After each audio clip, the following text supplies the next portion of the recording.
Mesdames et messieurs, bonjour. On dit que l'histoire épouse parfois les contours d'un lieu. En cette fin de l'année 2008, je dirais qu'elle épouse les contours d'un texte, celui de la Déclaration universelle des droits de l'homme de 1948, qui fêtera dans quelques jours ses 60 ans d'existence. Et la Journée mondiale de la philosophie 2008, qui s'honore de l'organisation de votre colloque aujourd'hui, s'inscrit précisément à l'aune de cette commémoration. Victor Hugo disait si justement que les souvenirs sont nos forces et quand la nuit essaye de revenir, il faut allumer les grandes dates comme on allume les flambeaux. À chacune des violations massives des droits humains aujourd'hui dans le monde, nous sommes plongés dans cette nuit et il sera toujours nécessaire de raviver les acquis des luttes de tous les peuples pour leur dignité et pour la justice de ces peuples qui sont les sentinelles admirables de notre conscience collective. Mais vous en conviendrez, les commémorations ne valent que si elles jettent des ponts vers l'avenir, que si elles mettent le cap sur d'authentiques remises en cause. Elles ne prennent leur sens que si elles nous permettent d'amarrer le temps d'un anniversaire sur de véritables questionnements à la fois de nous-mêmes, de nos actions et des chemins que l'on choisit d'emprunter. En ce temps fugace, mais ô combien crucial, de méditation profonde que nous offre cet instant dédié au souvenir du texte de 1948, je souhaiterais évoquer l'idée de solidarité.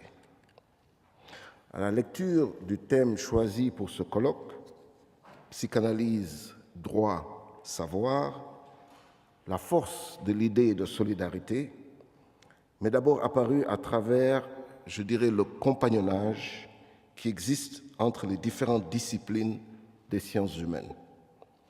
Ces sciences, lorsqu'elles sont mises ensemble, donnent lieu à une forte synergie permettant d'atteindre une très haute qualité du savoir. Ce thème, qui offre une large palette teintée de psychanalyse, de philosophie du droit, de didactique, d'histoire, mais aussi de sociologie, de théâtre et de musique, illustre cette solidarité essentielle entre les disciplines qui, tout en gardant l'éclatante spécificité de chacune d'entre elles, permet tout autant le déploiement d'une myriade de raisonnements, de grilles de lecture et de perceptions possibles, ouvrant ainsi un accès privilégié à la réflexion dans toute sa richesse.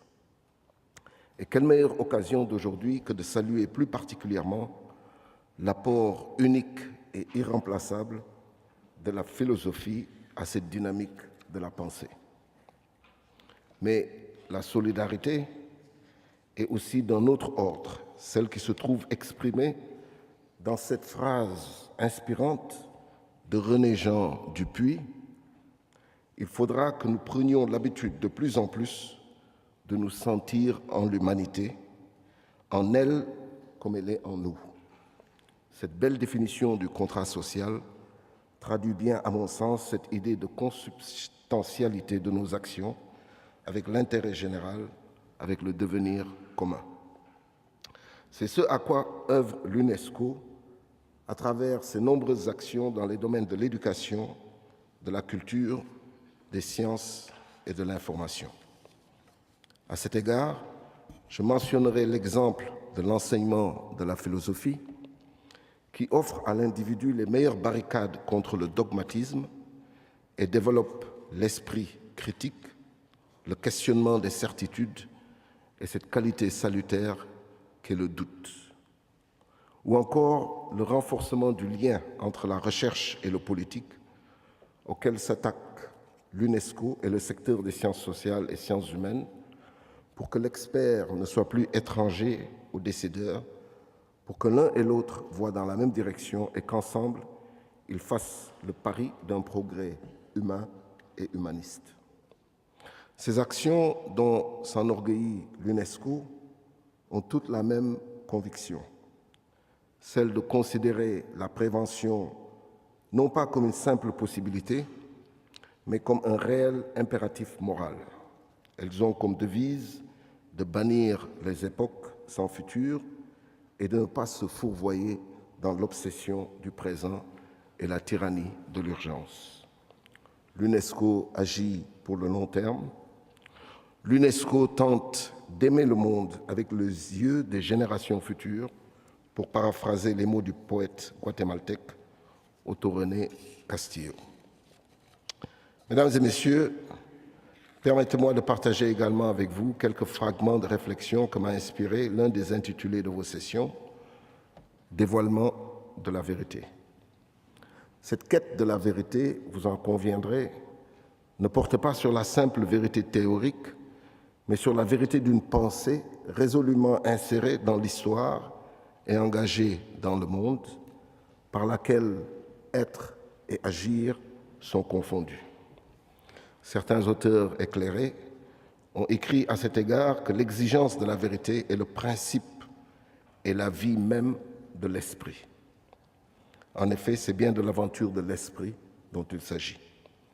Et il me semble ici opportun de rappeler les quelques mots de ce visionnaire que fut Paul Valéry, pour qui, je cite, « Il est bon que les idées soient différentes selon les hommes, les âges, les conditions et les milieux, et il n'existe pas un seul art de penser, mais il importe extrêmement que ces précieuses nuances ne se réalisent pas comme obstacles, qu'elles ne se durcissent pas dans l'isolement, qu'elles ne deviennent pas impénétrables aux échanges.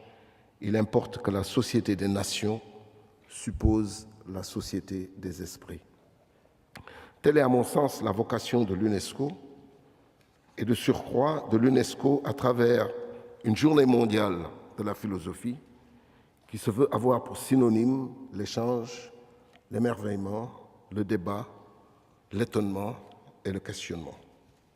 Au nom de l'UNESCO, donc, je remercie l'ensemble des participants à ce colloque, ainsi que ses organisateurs, de contribuer à la réalisation de cette noble vocation et de saisir à bras le corps cette occasion privilégiée qu'est l'espace de discussion offert par cette 7e édition de la Journée mondiale de la philosophie, célébrée par ailleurs cette année dans près de 80 pays.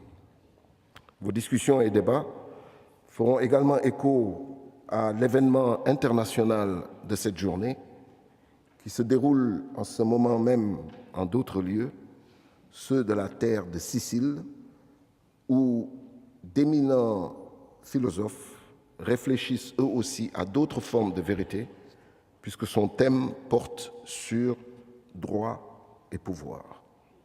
Je vous remercie donc et je vous souhaite un fructueux dialogue.